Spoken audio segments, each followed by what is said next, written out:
maybe I'll say something about this. They organize it into chapters and into themes that they have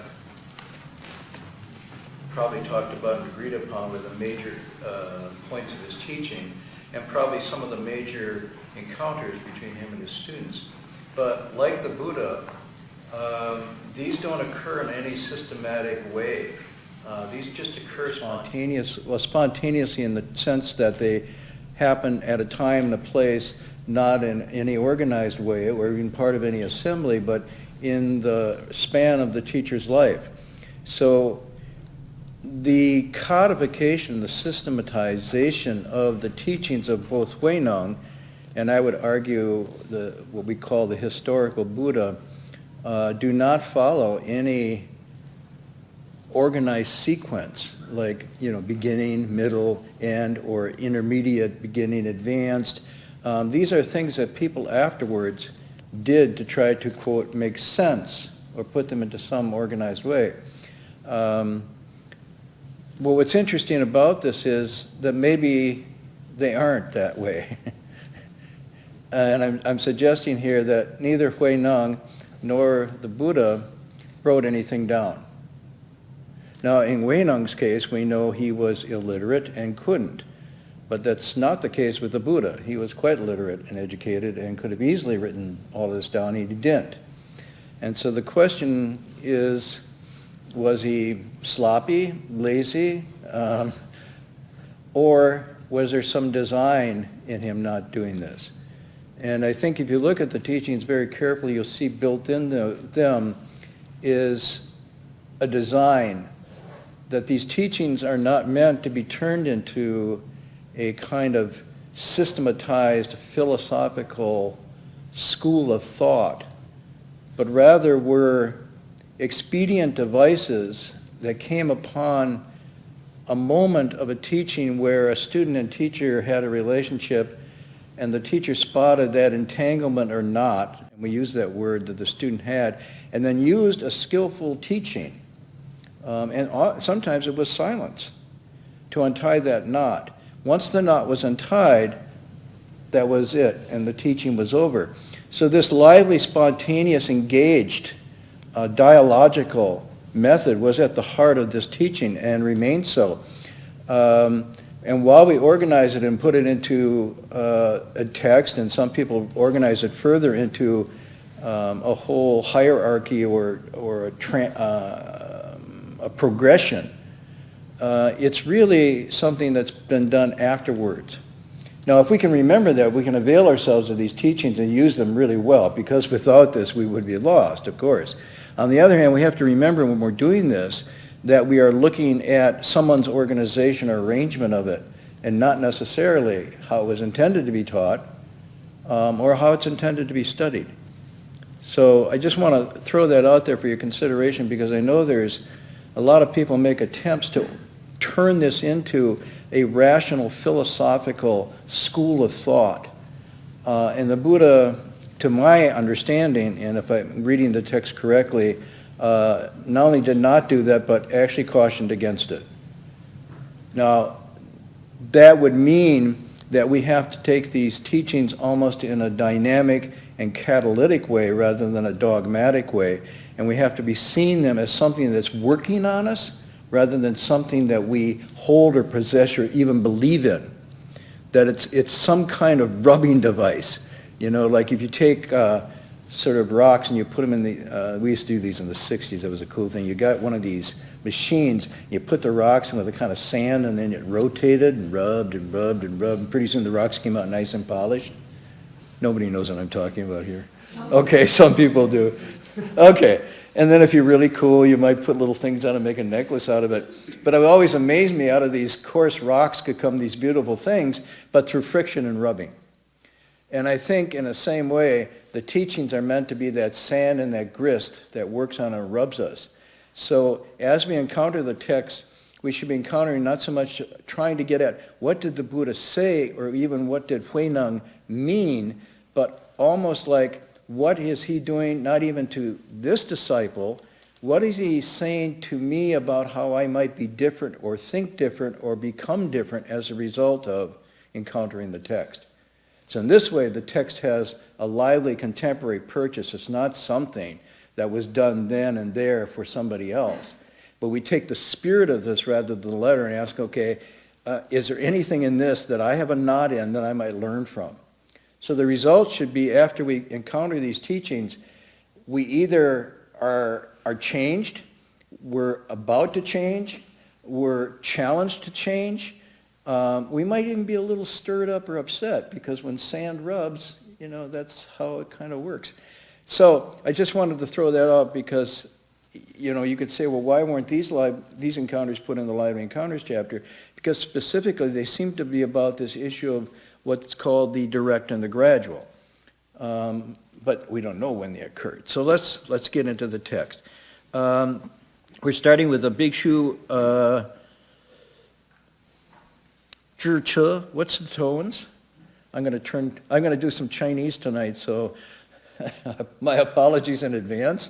For those of you who speak Chinese, this is really going to hurt your ears. For those who don't speak it, you won't know I made mistakes, so that's wonderful. What's the tone on Zhi Che?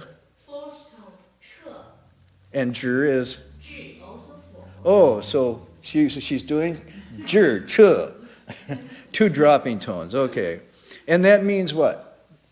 The penetrating wisdom. Penetrating wisdom. Okay. Actually, the Zhi is, Oh, the other Zhi. Oh, my fault. So it's the resolution. The first character is the resolution. To resolve, to settle. Resolve. Okay? And that's the Zhi. And the Che is? penetrate. And what's the Zhi? Sorry? Zhi is So, resolve. Resolve and penetrate. So basically, it's a beautiful name for untying the knot. Wow. Okay. So monk Zhi Che was from Jiangxi province. His family name was Zhang, and his given name was Xing Chang. How's that tone? Perfect. Someone said perfect. Someone who also doesn't speak Chinese. Okay.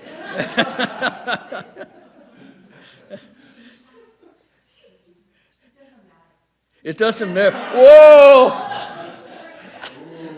Now, in other contexts, when I'm saying something and I say the tone wrong, you can hear the glass break. What did you say? Oh, he said such and such. Oh, I didn't understand it. Now, tonight, it doesn't matter. Okay, fine. In his youth, he had been a wandering martial artist ever since the division into the southern and northern schools. Although the two leaders had lost any sense of self and other, their followers were fiercely competitive and partisan. Resenting the public's knowledge of the patriarchs having received the robe, the disciples of the northern schools set up Master Shensho as their own sixth patriarch. They hired Xingchang to assassinate the master. Oh, you're good. So this is going around really nicely here, and all of a sudden, what? Did I just read? As an offering, they hired to assassinate the master. Okay, so let's look at the first part here.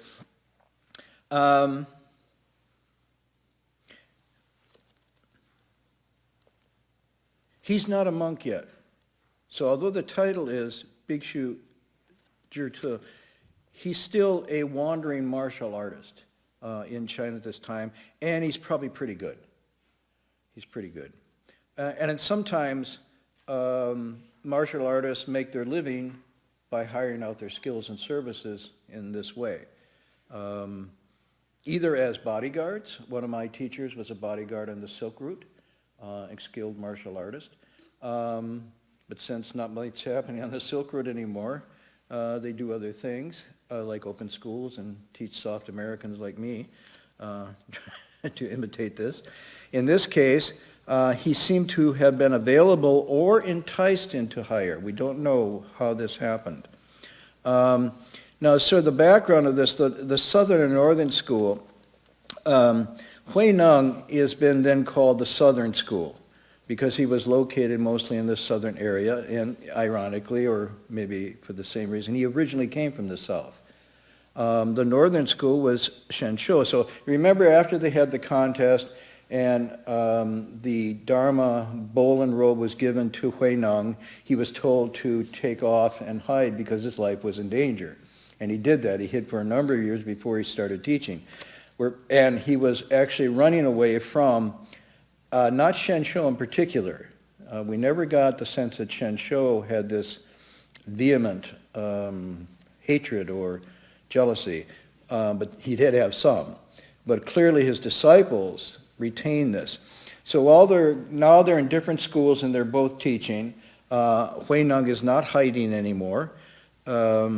But the followers and the partisans of each, it says, were kind of competitive, jealous, and spending a lot of time resenting that the fact that the Sixth Patriarch got the robe and bowl and not Shensho. And I would say there might have been a corresponding hostility, irritation, and maybe even condescension from some in the southern school towards the northern. It seems like it was mutual. It doesn't say it was between the two masters, because this line says the two leaders had lost any sense of self and other. So this kind of identity and discrimination, which is really the opposite of compassion, where you create these boundaries between self and others, and both had, according to the text, had been gone. So Shensho has moved on, and he's probably a good teacher, is my guess. And it never says anything in here that he's not. It's just that his teaching doesn't go to the depth or the extent that Huineng's does, which is a direct teaching. But they're not contradictory. They're mutually compatible. They're just different teachings for different capacities. But the disciples have continued a rivalry. So obviously the disciples are not past this point of no self and others, and they're spending some time like this. Why would you guess this would be the case? Because every time I do this, people say, oh man, I've just been so disillusioned about Buddhism. First of all, the patriarch gets people chasing him to kill him and steal the robe and bowl. And then in the monastery, they're fighting and have this competition. And now they hire an assassin. Is this the religious life? You know, is this what religious people do? And unfortunately, yes, they do. I mean, cut to the chase, they do. And it's not just Buddhism you find this in other religions, okay? Emily Dickinson has a line where she says, there's a kind of madness where you're out of touch with the world and everything around you, but that's holy. You can be a holy person. Like the sage doesn't wear the right clothes, doesn't go to the right places, doesn't hang out with the right people, and often says things that people are like, what? Like goes to weddings and said, oh, it's a funeral. You know, it's like, and so Emily Dickinson's line is, much madness is divinest sense. That's her line. Much madness is divinest sense. In this case, we'd have to reverse Emily and say, much divinest sense can be madness, and leading to this hatred and perhaps even the wish to kill. So this is a funny thing to think about. Sometimes it becomes even heightened, more rarefied with religious sanction behind it. And you can see a good deal of the conflict and fighting in the world today may not necessarily be generated by it, but is certainly rationalized by religious identity and, you know, Deus Levote, God's on our side. So this is not a new thing. It just takes a particular form here. They really want the world. So what do they want? They're not conquering. They don't want the North to conquer the South and convert it into the Northern school or the Southern school. That's not. What's the edge? What's the rub here? Proof that they're on the right side. Proof that they're on the right side. That's an interesting one. Because sometimes religious zealotry is not so much convinced that you are, but trying to convince yourself you are by convincing others. And then it looks like, well, then I must be right because everybody else is convinced by this, converted to this. Anything else?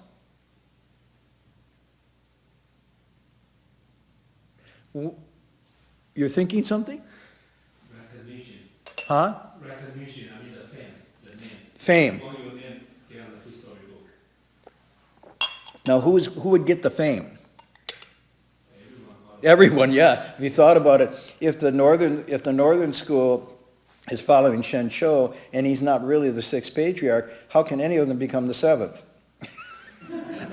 Oh, gee, because he's not the sixth, so where's the seventh going to come from? The southern school. But if you can discredit the southern school and say my teacher is the actual sixth, then you have a chance at that. On the other hand, let's say in the southern school, they're all thinking, well, I get to be the seventh, but if this school takes over or gets headlines, then I won't be recognized. So you still find maybe that.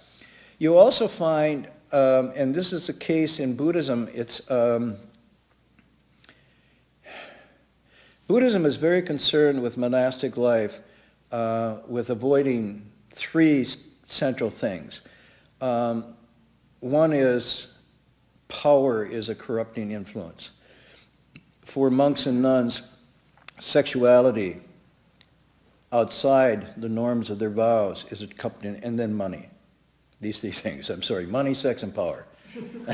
It's like shocked, really? Yes. And still in the world, this becomes one of the things. So they take vows to do this. But even though they take vows of poverty, and they maintain these by keeping themselves with few possessions. If any is very clear about accumulating possessions and so forth, and they stay within that. And when you ordain, you just get a couple robes in your bowl, and that's supposed to be part of your requisites and nothing more. They do not give you a Mercedes on your ordination, nor even a self-driving Uber car, nothing like that. You just get those few things. And then the alms round was the original, that the monks would go out on alms round to receive their food, and that's what they got every day. I guess sort of like take out, but take in. It was a take in thing. And when the monasteries got established, they maintained that by only accepting offerings from the lay people that would bring it into the kitchen and was prepared there. Now at certain times though, people would give money to the monks and nuns, and generally the same attitude was you brought it back, you put it into the common pool, as you would with your food offerings or clothes offerings, and then at times that were appropriate that would be dispensed to take care of the monastery, rebuild, expand the monastery, open a school, and so forth, but it wasn't personal. But over time, people started to hold the money personally and keep their stash. And it was particularly, maybe true and still true. But in China, there was the habit developed to give monks and nuns red envelopes. And they said, well, inside the red envelope was cash. And so at certain times, you'd make an offering of a red envelope. And then in the ancient times, instead of these robes, like that, they had the big Batman robes. You ever see those, like in the movies, they hang down to the ground? They're hollow inside. So you can drop a red envelope in there and drop a red envelope in there, and at the end of the day, you can have two big things full of red envelopes, and then you dump it out, but it becomes an obstacle to your cultivation, because now you have to worry, what am I going to do with the money? And all your thoughts start to arise with, accumulation and spending and so forth. So at the same time, this became a necessary way to survive in harsh times, to have some backup here. So sometimes, if you were famous, and I'm going back to your point that you made, fame wasn't just to get attention. It could also be a material thing, because the more famous you were, the more support you got. And it could go up to the gentry or the aristocracy were always looking for monks and nuns who were cultivated, who were said to have spiritual powers, and then could pass it along to them, because that's really what they wanted. And especially the emperors were really interested in having either the support of monks and nuns who were famous, so they could justify their deeds, but also they would support and give a lot of money to those monks and nuns. And so you had a kind of hierarchy of distribution of wealth, and sometimes that was generated by your reputation for spiritual powers or your eloquence and so forth. So if you were in line as being one of the patriarchs, you could then have a little more cachet, so to speak, and therefore get more. And so this still goes on. There's still within religious circles that depend on these offerings. Now the corruption goes another way when you're not depending, because it can go The money can accumulate in other ways, it just becomes troublesome. But even just receiving offerings doesn't solve the problem. And so in some cases, monks and nuns are very desperate to have that source of offering come in. And if somebody new comes from the outside who has a reputation or could be very eloquent, it's not always they're welcomed with open arms. If often like, I hope they don't come, or don't go to his lectures or so forth, because it's competition. So I just want to clear that a little bit. So it could be that. What about a twisted devotion to their master? And it could be, as you just said, a twisted devotion to the master, meaning, how would you? Since clearly there's not entirely achieving breakthroughs in their cultivation, so they're relying on the teacher, and at some level he's doing the heavy lifting for them, and that leads to a very reliant relationship, and then So kind of misplaced loyalty starts to, yeah. Could be all these. The text is not absolutely clear, so there's many ways we can interpret it. And we don't know, but this is pretty severe. They didn't just say ignore Hui Neng or don't go to listen to him. Let's actually get rid of him. Okay. Now, the next paragraph. But the master, meaning Hui Neng, had the ability to know the thoughts of others in advance. He placed 10 ounces of gold by his chair. That night, Xing Chang slipped into the master's room to kill him. I love this. Now, you have to imagine this cast as a movie. Those of you who have drama, and the scene is in the quiet monastery. You've seen these movies, and the moon's out a little bit, and the bamboo's waving, and what was that? From roof to roof. And actually, his nickname, I'm not making this, his nickname was Flying Cat Zhang. So he was skillful. He could, in fact, leap around like this, and people saying, is that really true? It is. Okay? I tell you. I'll say a little more tonight if there's time. I'll tell you a story. But he had this ability. Okay? He had the real thing, the real Kung Fu. This comes from cultivating Qigong, by the way. This is not magical or mystical. This is an acquired skill. Anyone in this room can acquire it. It's really hard, but you can do it. The younger you are, the easier it is. Okay? The older you are, the easier it is to talk about it. But not to do it. So he had obviously had this skill. He slipped into the room. The master stretched out his neck toward the sword. So the master didn't hide or cower. He just struck and Xing Chang slashed with the blade 3 times, but could not injure him. Okay, so again, the text is not clear what went on there. What's your guess? Now, okay, or I could say, how do you render this in the movie? How do you see it playing out? See, the line is very interesting. It's not that he did not, he could not, was not able to, injured. like there was some sort of shield there. Okay, yeah, sort of like, do you remember, what's that, the trilogy of the Ring? When the 2 hobbits are going and they're being chased, they have this cloak they can put over, and then they become invisible. So Master, maybe the robe he got was that, and he put it over, and John was there. Where can I? And he swung 3 times, and he couldn't see him. Maybe. Okay. Any other explanation?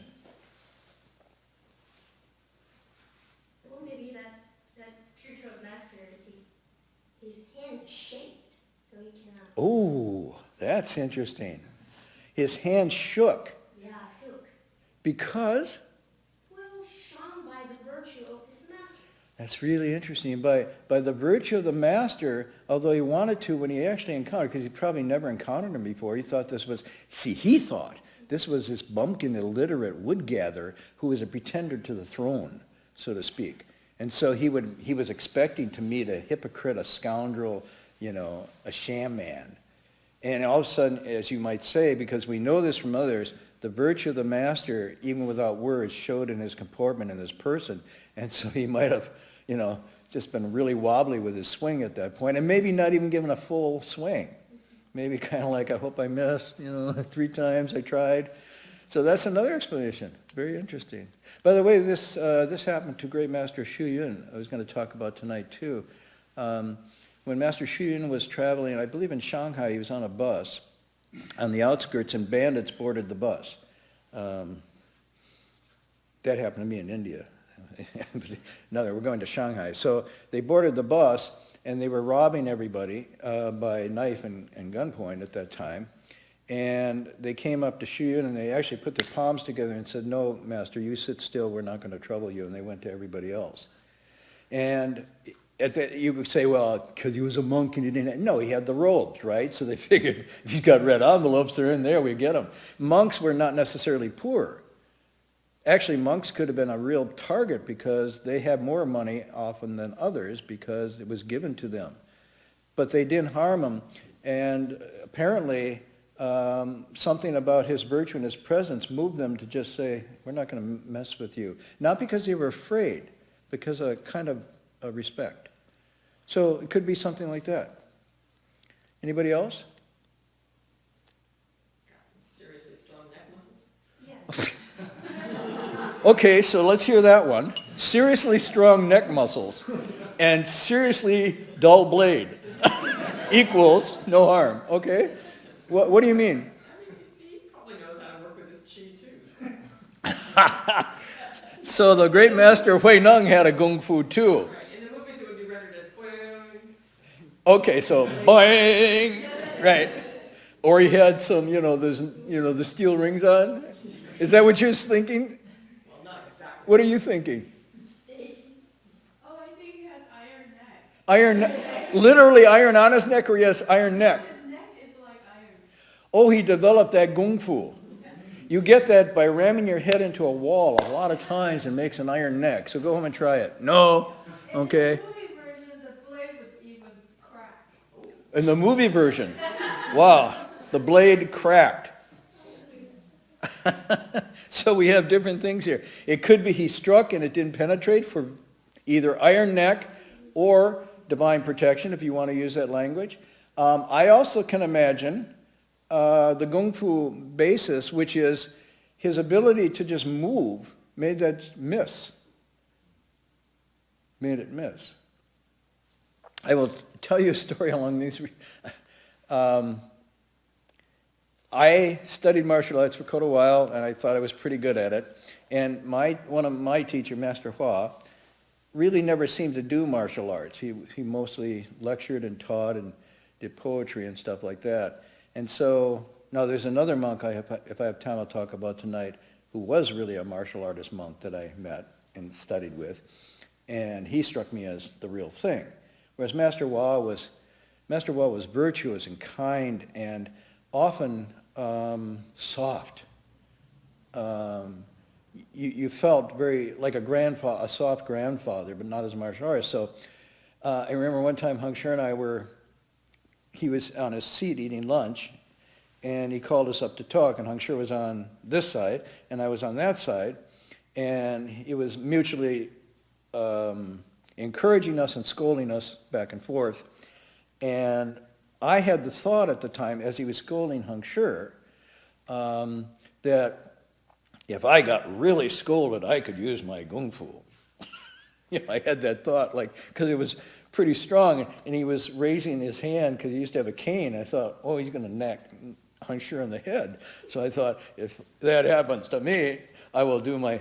And so I was thinking, I said, because I have kung fu, and he really doesn't. And in that time, and I was watching him really close, I was watching like that, just getting ready, and out of nowhere, and I still to this day don't know how it happened, out of nowhere, his hand came and hit me on the top of my head. And he just looked at me and smiled, and he went back to Hung Sher. And I was like, what was that? How did that? I was watching him, and I never saw it coming. So whatever that is, sometimes masters have these skills you don't know. So maybe it was something like that. I don't know. But he knew the thoughts of others, and in addition to not being harmed, he placed 10 ounces of gold on a chair next to him. That night, he slipped in, couldn't kill him. And then the master said a verse, "The straight sword will not be bent, a crooked sword cannot cut straight. I merely owe you gold, not my life." And then we turn to the next page. So, what is that about? Let's see if we can get some sense of that. Chang fell to the ground in shock. After quite a while, he came to his senses and begged for forgiveness, repenting of his error. Then he wanted to leave home and become a monk. The master gave him the gold and said, "You must go. I fear my followers may harm you out of revenge. Change your appearance and come back someday, then I will accept you." Chang did as he was instructed and vanished into the night. Now, we'll stop here because now we get into the section where we're leading to later he comes back and took full ordination and then vigorously trained himself, and he remembered what the master told him that night, and after all of the training and became a monk, then he came back. And now we get the second encounter starting this part. So the explanation usually given on this is that people who cultivate to this degree not only know very clearly what's going on in their life now, but they also know what's been going on in their past lives. And so somehow this text seems to be saying that Master Hui Neng knew that not the reason that we thought that he was hired as an assassin, but the reason that he gave into this had to do with a predisposition to get something of, and this was the gold that was owed to him probably from a previous life, not from this life. That he didn't. So what the text is sort of saying, sometimes what brings us together and pushes us apart is not our conscious intentions, but karmic affinities, both negative and positive. And that's why we can run into people that we immediately really enjoy or have this negative thing for, and there's nothing that's happened that we know immediately in the last week or years, but there's something there. So this is explained in the text as affinities or attractions or the opposites that are the result of the residuals of cause and effect that we carry with us. Life after life, we've been engaged with different people, different living beings, even animals. And as a result, over time, these things play out. It says once that karma is created, it's not forgotten. And when causes and conditions come right, it manifests. It takes on some shape like this. So behind apparent reasons, there might be deeper reasons. And apparently, Hui Neng knew, okay, he's coming, he was lured into this, but the underlying thing is, he has sensed that I owe him something. And when Master put out the gold, Chang must have had some recognition, I don't know what it was, but almost a recognition of, wow. And it says he fell down and wept. The verse is very interesting. Now we could go back to, you see, the straight sword will not be bent, but you said it broke in the movie. It cracked. So it's obviously, a crooked sword cannot cut straight. So you're saying, well, then maybe it was wobbly, going to your theory. It was wobbly, it wasn't straight, and so he couldn't cut. I merely owe you gold, not my life. And that's the third line. It could also mean that the straight sword being the proper right dharma, the truth, the way, the virtue, cannot be really harmed by someone who's often deviant. That's why the crooked sword cannot cut this. So it could be a statement of the inevitable triumph of good over evil or virtue over its opposite. But in any event, it's a mysterious passage, and yet behind it, there's some principles going. The interesting thing is that, one, we might point out, to me, this is an illustration of that earlier line, no self or others. I mean, he could have really just whistled, and his attendants would have come, and there would have been a struggle, and probably Chang would have gone down. He didn't do that. He didn't blow the whistle on him, nor did he let him go and then say, okay, go get him to get revenge. None of that happened. I mean, his response was quite compassionate. You might say a little too compassionate. You'd say, wow, because if you send him away, he probably will come back, or maybe he'll hire somebody else. But it's just interesting how he handled it. And it's almost like there's a kind of kung fu there. There's a kind of kung fu. You have the kung fu martial artist, but then his kung fu is the power of compassion and wisdom, which is able to subdue this martial artist. Because there isn't any fight or struggle we know of. The master then didn't take out his sword and say, I'll show you how to do it, and take off his head. None of that occurred. So I think in terms of just the moving part of this, it's pretty impressive. And the fact that Jer Chung had this reaction means it was probably the most effective way to transform him, rather than to scold him or to blow the whistle on him or to fight back. What really moved him was this insight that was provided and the compassion, and then this is amazing. Change your appearance and come back and I'll accept you. Now it could say, you say, everybody will recognize you, so come back, but he might be talking about changing something else, changing more deeply and then come back, because you're not ready yet. So here's a case where the text earlier says, I simply untie knots and expediently call it a teaching. It might be at this point the knot is too tight and he can't untie it. All he can do is to say, go out and loosen this a little bit and then come back and we'll work. You know what I mean? It's sort of like, and yet the very fact that he responds in this way and leaves the door open to come back is a kind of an untying of a knot. Because martial artists of this persuasion live and die on revenge and honor. And he's been dishonored, and the master has every reason for revenge, and he just takes this completely off the table. And so all the ground that this martial artist had to make sense of things has been untied. I mean, it's probably the first time he encountered anything like this. And so in a sense, something untied at that moment, and then we'll see how it unties even more later coming back. Okay, so we went from something very sort of philosophical and heavy aspect to this story. We're still not done, we'll go through it, but I was going to share a little bit tonight about some experience along these lines that I had. There was a Buddhist monk.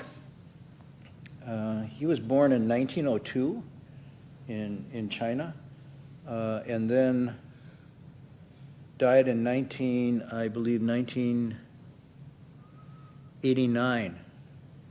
1989. His Dharma name was Huineng, which means ocean lamp. He's a very interesting story.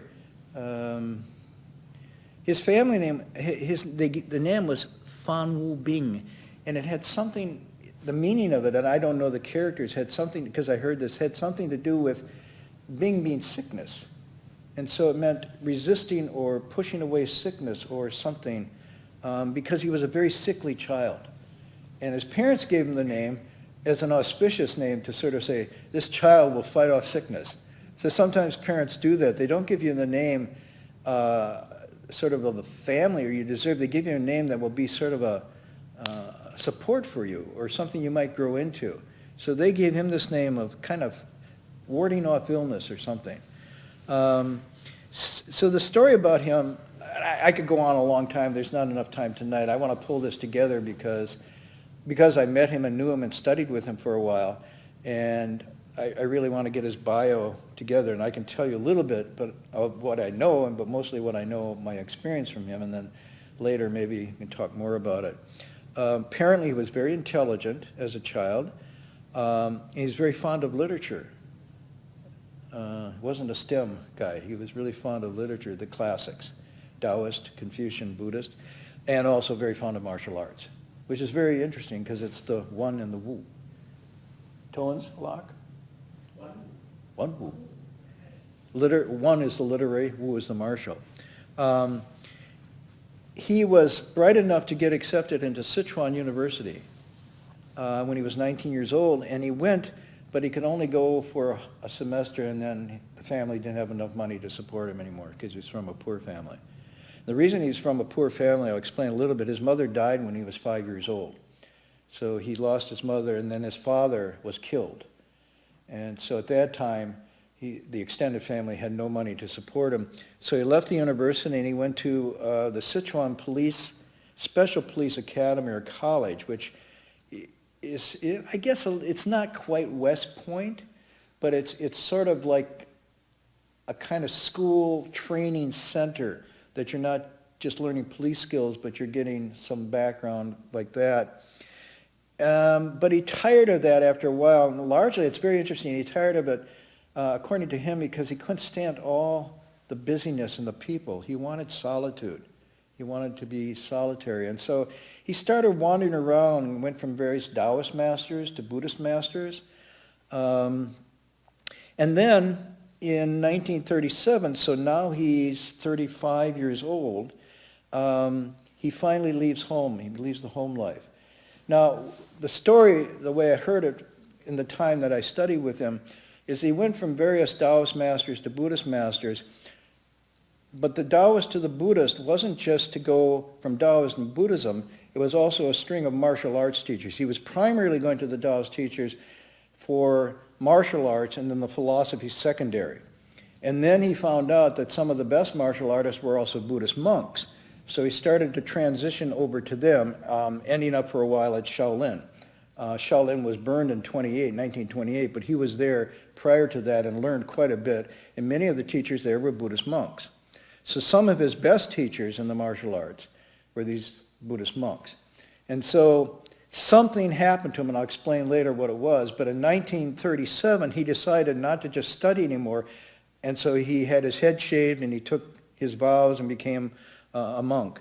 And then in 1956, so that's about 20 years later, he hears about and goes and becomes a disciple of Master Hui Neng. Master Hui Neng was 1840 to 1959. Wait a minute, do your math. 1840 to 1959. I think that's about 119. Okay, so he goes in 56, 3 years before Master Hui Neng dies, and he becomes a very close disciple of Hui Neng, and he gets and recognition that he is a Dharma, one of the Dharma heirs to Hui Neng, along with my teacher. And so while you're oh, the messy books I have. I'm going to pass this picture around for you. Please don't keep it and pass it along. But in the picture, I'll point it out, in the center is Dharma Master Hui Neng. And then to his right is Master Haidong. And so you can take a look at it and get a picture of him. He's the one sitting to the right. I'm sorry it's not blown up. It's a pretty old picture. And so in 1985, his first visit, he comes to the United States, invited by my teacher. And that's where I first meet him. We go to meet him at SFO. He comes into San Francisco International. And you're looking, the reputation and whatnot, so I'm, looking for the big red robe and the eyelashes going down, and coming off the plane, the martial artist, and keep looking, and I don't see him, and then Hung Sher goes. And there's this little guy, he's like 5'1", in a very uncolorful robe, and he's got one of these bags that you maybe get at Walmart when they're having a sale. And that's all he's got. And so we introduce ourselves, and he's okay. It's like we go over to the carousel. And he's standing there, and he came with one of his disciples, and the disciple said, "What are you doing?" "Well, we're waiting for his luggage." He said, "Didn't have any luggage. He's just got this bag."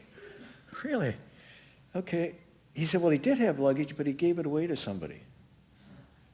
"Oh, okay." So we get on, we take him back to the monastery, and it begins, he was here for about a little over a month, and his primary goal in being here was to lecture the Shurangama Sutra. That was a sutra he most revered and felt was most important for people to study if they really wanted to cultivate. So Master Hua invited him. We had these evening assemblies where he would lecture the Shurangama Sutra. And during the day, Master said, "Well, why don't you teach my disciples Kung Fu?" And of course, yeah, so we're all eager. And so Master clears out the kitchen every day in the morning, clears out the tables, and we're down there. And the Master said, "All my disciples left home," it was mostly left home people then. He said, "All the left home people can learn this, monks and nuns." And Haidong was like used to only teaching men. So he's like, and Master Hua said, "This is America. We're going to do things different here. Men and women all have the Buddha nature. Men and women can become Buddhas. Everybody has a right to become a Buddha. And Haidong goes, good, good. So there we all are. We roll up our sleeves in our robes, tie them up, and we begin these exercises with him. He had two things he was really good at. One, I mean, many things. One was what's called Tongzi Gong. I don't know what's... There, that's what I said. Tongzi Gong literally means virgin youth gong, skill. The other one was called, it's Zhi Chan.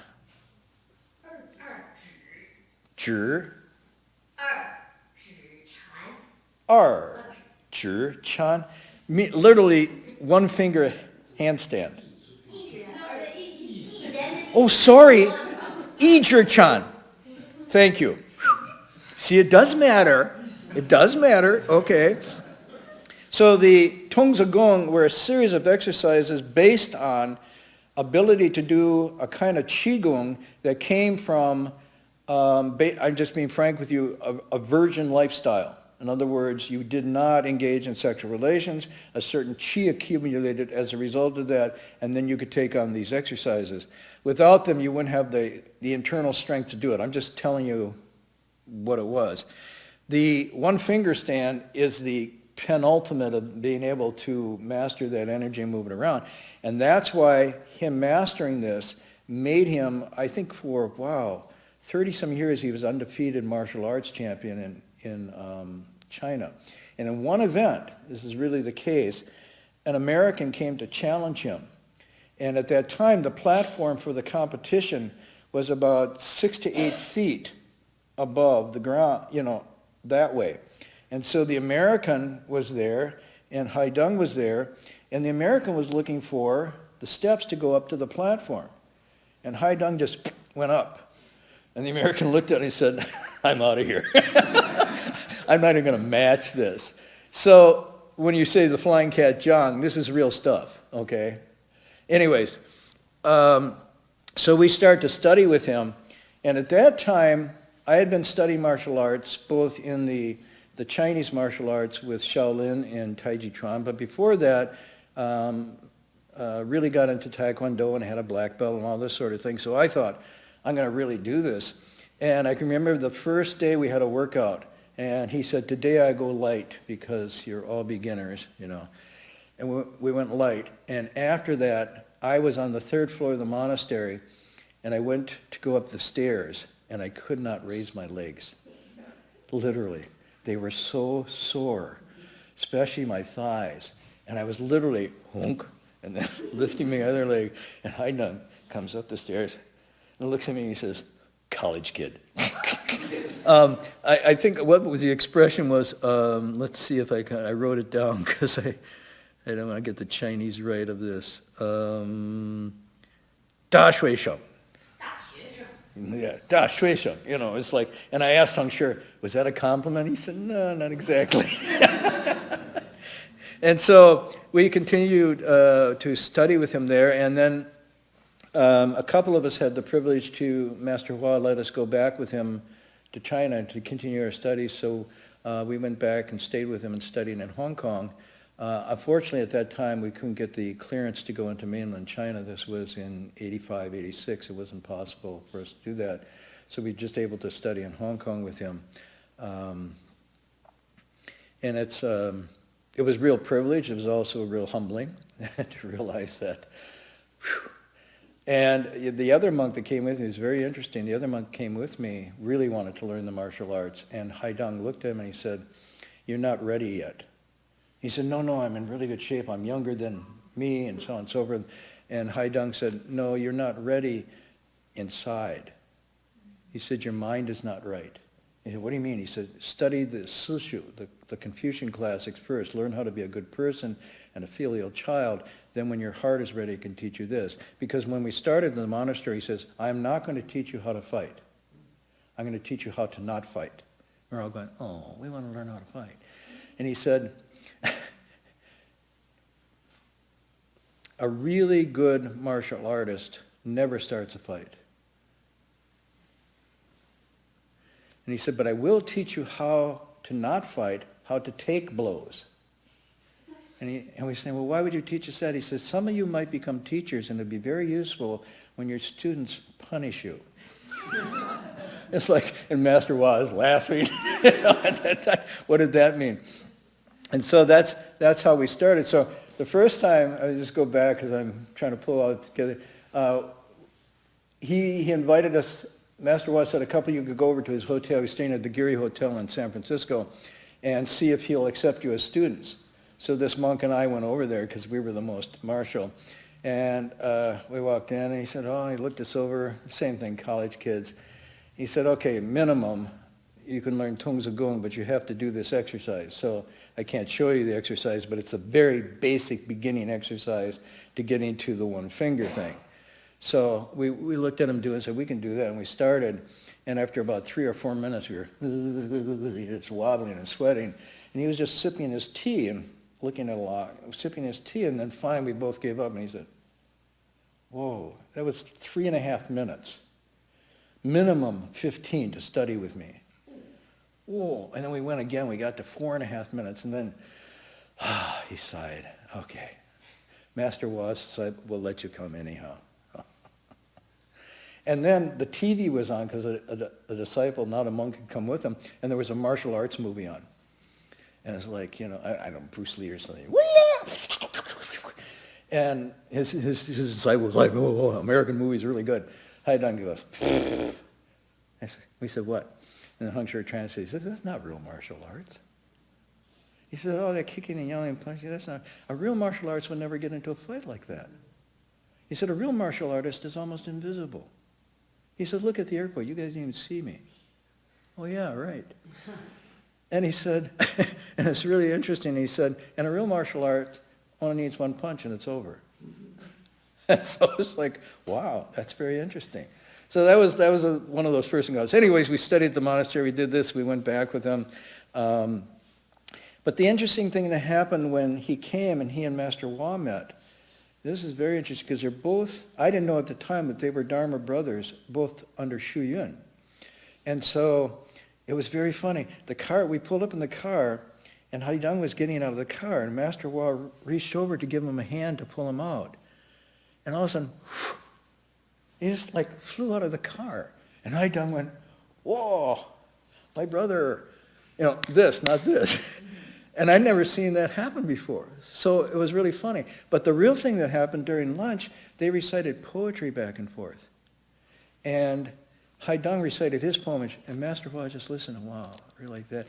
And then Master Hua recited his poem, and Haidang just put his chopsticks down and said, whoa, such kung fu. You know, going, oh, we're all eating what.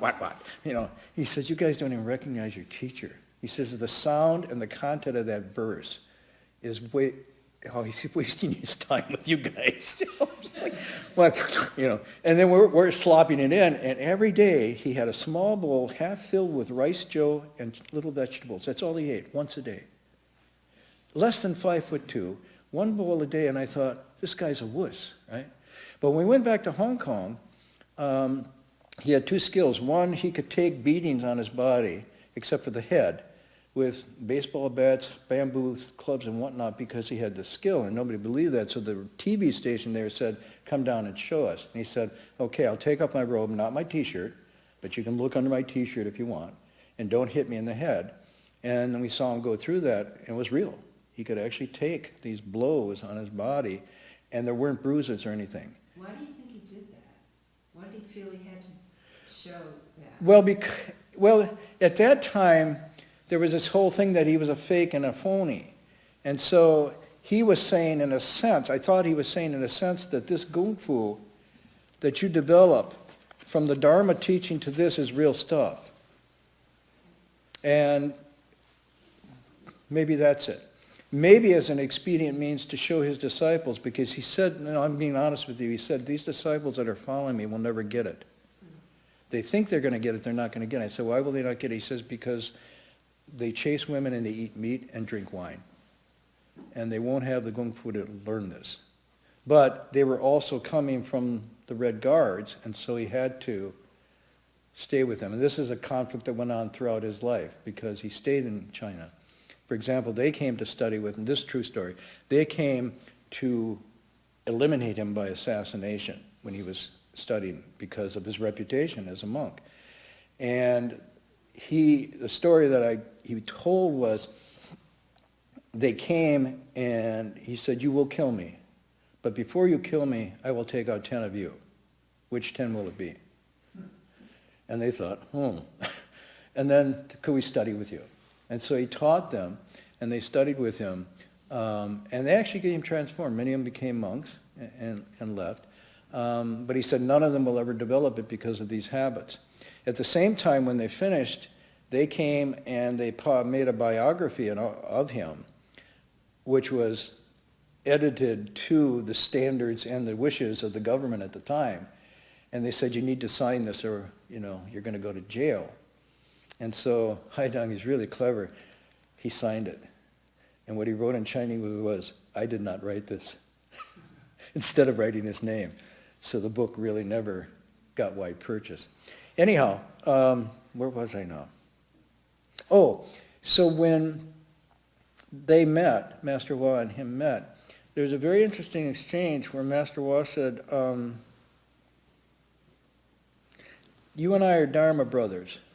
And he nodded. He said, "But our takeoff point is different." And Huineng, "What do you mean takeoff point?" He said, "You became a monk for revenge. I became a monk for compassion." It was really, and Huineng nodded his head. And what it turns out was his mother died when he was 5, but his father was killed by bandits. And so at that young age, he resolved that he would study the martial arts to get the skill to take revenge for his father's death. And that had been leading him all along. Now, which monk, I don't know, that he met, one of the Buddhist monks he met, it could have been Shuyan, it could have been somebody else, caused him to move from that as his motivation to wisdom and compassion and to drop the revenge part. And that's when he left home. That's when he had that turnaround. So I tell this only tonight sort of with the illustration that Flying Cat John comes in with this thing, and somehow the wisdom and virtue of Huineng moves him to stop that, actually stop that life and go become a monk. And now later, the second thing we'll get into next week is when he comes back for Dharma teaching.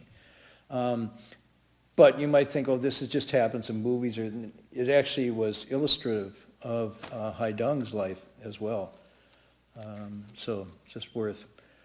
You should tell the tiny luggage. Excuse me? Tiny luggage. Tiny luggage. Tiny luggage. What was in it? Yeah, or that he left with a tiny luggage. He gave away all his luggage. Well, it's really interesting. When he came and we met him there, he had that little bag and whatnot. And in his trips here, he went to the East Coast, came back up and down California. People gave him all kinds of things, jade beads, and luggage and whatnot. And when we took him to the airport to go back to Hong Kong, the same little bag and nothing else. He'd given it all away. And so he just left with the same thing he came from. It's so illustrative of the lived thing and how important that was for me. Because, I read the text and whatnot, but when you actually see it embodied, and partly the embodied, I meant the martial too, because it really humbled me on my arrogance of thinking I was a martial artist and meeting him. And wow, he's got the real thing. And I'm a pretender at the best, And then, I want to show a little clip. Can we do that tonight? So you get to see him. I found a little clip that'll aid my memory. You can see him kind of it's very short. But one of the things you'll see in this movie, in the morning before the sun rose, he would go out and we'd go out with him. And you'd see him doing his exercise, and he'd just be sitting there, and he'd be doing something like this. Where's all the action? And so when we got to Hong Kong, he was doing that. We were working on, there was a bag of sand with, that thick canvas for punching bag. And he was doing this in front of the bag, and I was like, there he goes again. And then he went, phoom, and the bag broke and the sand came pouring out. I was like, huh. So I found a little clip. I looked at it. It's accurate. I'm going to ask Locke if he stops the first part, because you'll see a pose or posture he's doing, and that's how he slept at night. So when we were with him, that's how he slept at night. That's Haidung. Oh, this is great. I haven't seen this in a while. Yeah, that's how he slept at night. Isn't that amazing? I know you all do that too, so you don't think it's special, but it's like sleeping sitting up, but it's a little different. And how long did he sleep for? He slept for 5 or 6 hours. 5 or 6 hours. I mean, bed to 11 or 12 and up at 3 or 4. And then he would do his exercises and the morning ceremonies and whatnot. Okay, so maybe we can run it a little bit then. I can't explain what's going on. It takes too much time. It's just part of that train. But watch what he's doing here. And then see the fingers? There. That's the one that broke the bag. Excuse me? Now, this was... No. Now, he uses a wall for balance, obviously, but not for any support. I didn't get to this point, just to be honest with you.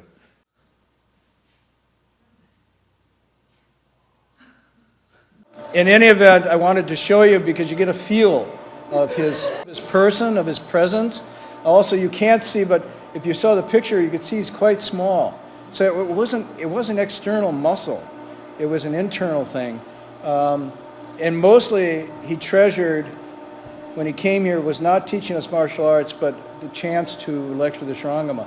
So this summer, as part of the anniversary for my teacher, there's going to be a Shurangama Sutra lecture assembly. Maybe, Ken, you could say a few words about before we close. So we're going to have a Shurangama Sutra retreat at Sudana Center, which is in Ukiah, on June 22nd to July 1st, 9 days. So it is to celebrate because Master Hua spoke that sutra 50 years ago. So we've invited all the Master Hua's senior disciples to come and gather and teach it. And Marty has agreed to do the first few days. And we have Reverend Heng Sher and Dharma Master Chur, one of the senior nuns, and Doug Powers. And we're working on asking another senior monk, Heng Lai Sher, at Snow Mountain. So we're still not sure.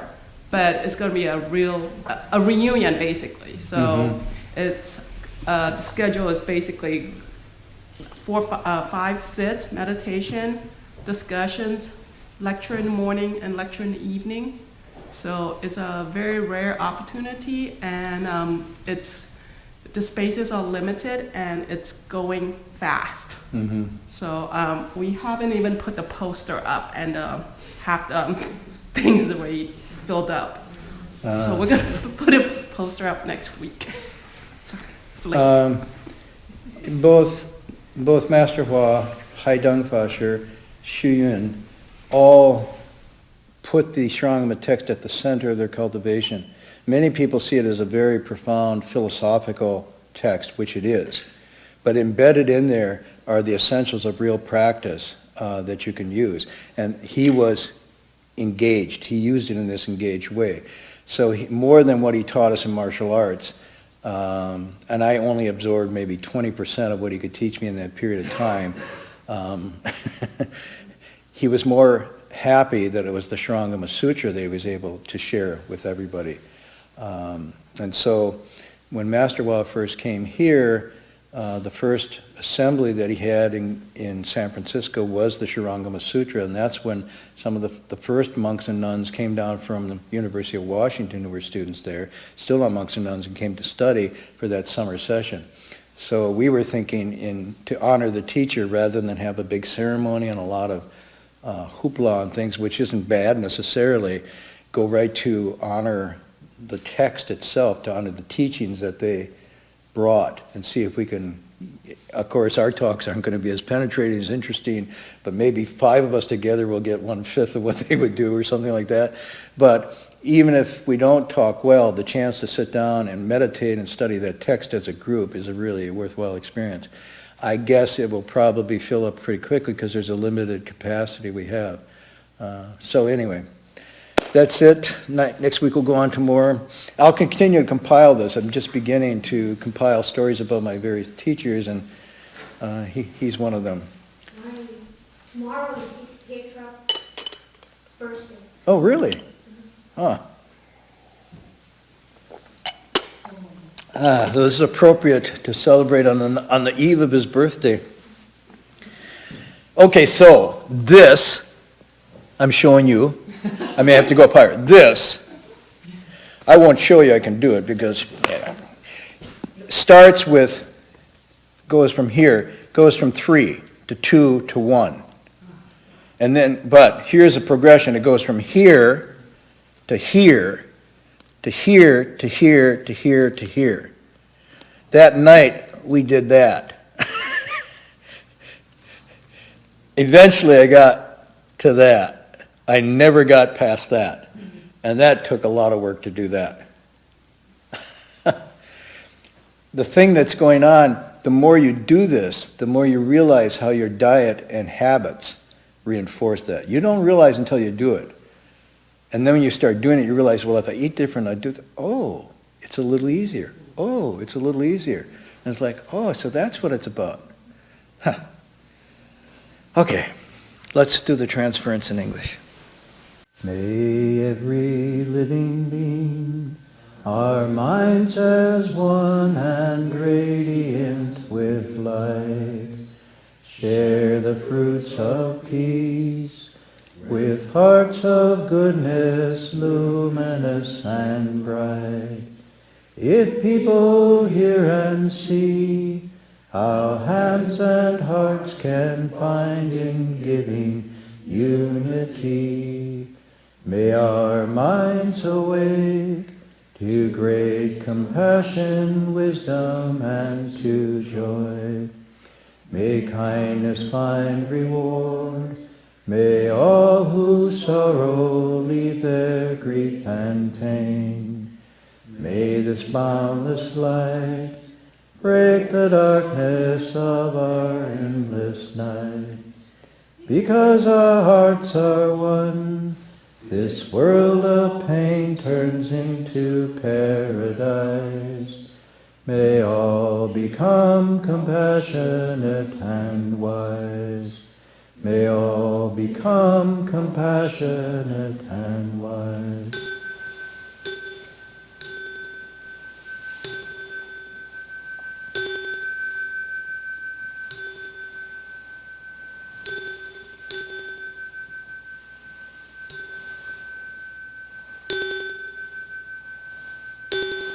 Bow in respect to the three jewels.